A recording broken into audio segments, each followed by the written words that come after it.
Primeiro dia de lareira acesa no nosso inverno.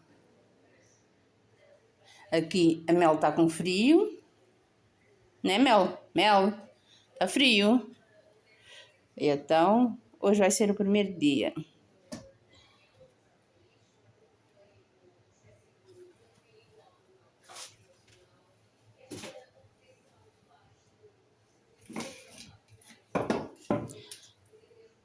Este outono não tem sido frio. Estamos quase em dezembro. Nesta altura já a gente, noutros anos, acendia o lume há um mês.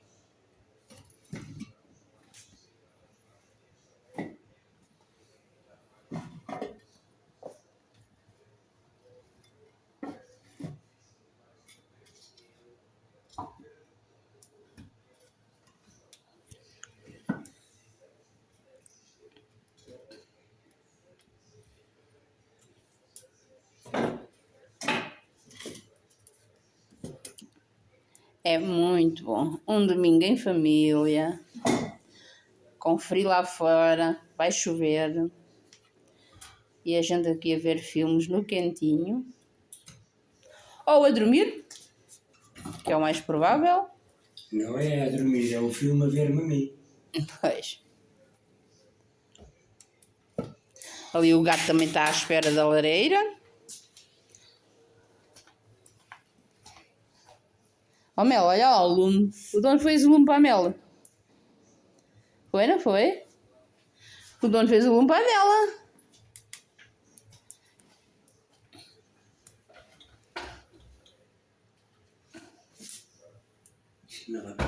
E assim será a nossa tarde do domingo.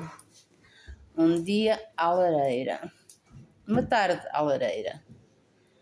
Já temos o almoço quase pronto. Bombo no forno. E agora um luminho. Hoje vai ser assim um vídeo curtinho. Só assim mesmo, de um cheirinho da lareira.